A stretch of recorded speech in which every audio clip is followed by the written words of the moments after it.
অনেক দল বলেছে এই করব ওই করব, কিন্তু ইসলামিক দল ক্ষমতায় এসে সর্বপ্রথম তারা 4টি দফা চালু করবে। সকলে বলুন সুবহানাল্লাহ। সেই 4টি দফা কি? আল্লাহ রাব্বুল আলামিন সূরা হজের 41 নম্বর আয়াতে বলছেন। আমার ভাইরা, আল্লাহ রাব্বুল আলামিন বললেন, আল্লাযীনা ইম্মাক্কান্নাহুম ফিল আরদি আকামুস সালাতা ওয়া আতাউজ যাকাতা ওয়া আমারু বিল মা'রুফ ওয়া নাহাউ আনিল মুনকারি ওয়ালিল্লাহি আকিবাতুল উমুর।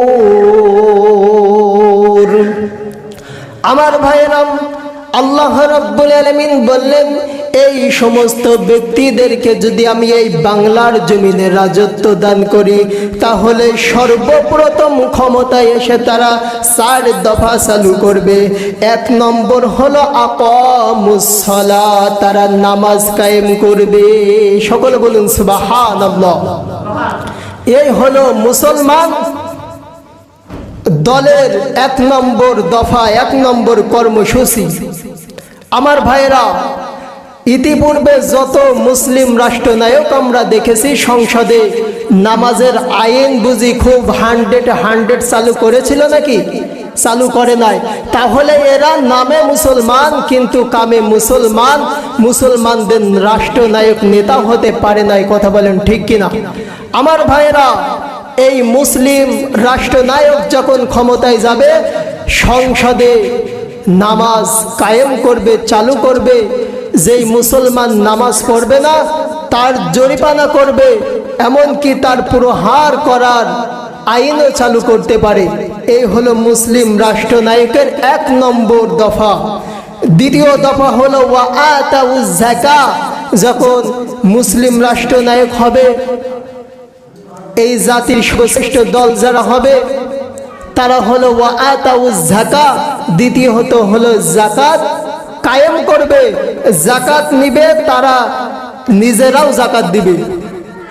আমাদের সমাজের ভিতরে, রাষ্ট্রের ভিতরে এমন এমন ধনী মানুষ আছে যাদের উপর ফরজ হয়ে গেছে যাকাতের মতো একটা গুরুত্ব বিধান, তারা যাকাত আদায় করে না এবং মানুষদেরকে যাকাতের জন্য উৎসাহ করে না, তিনারাও যাকাত দেয় না। কথা বলেন ঠিক কিনা?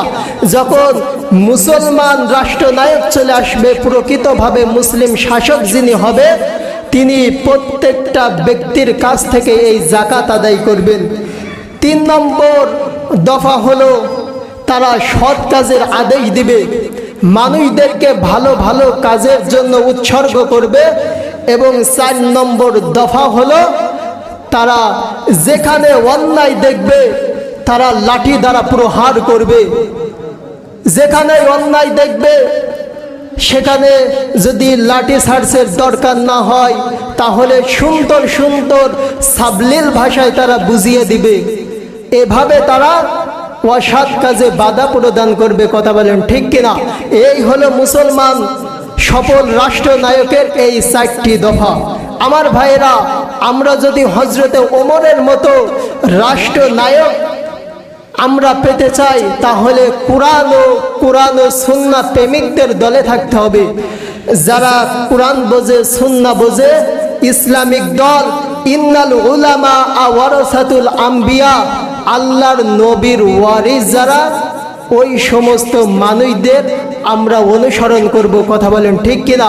নয়তো আমাদের বাঁচার কোনো লাইন আছে নাকি? বাঁচার কোনো লাইন নাই।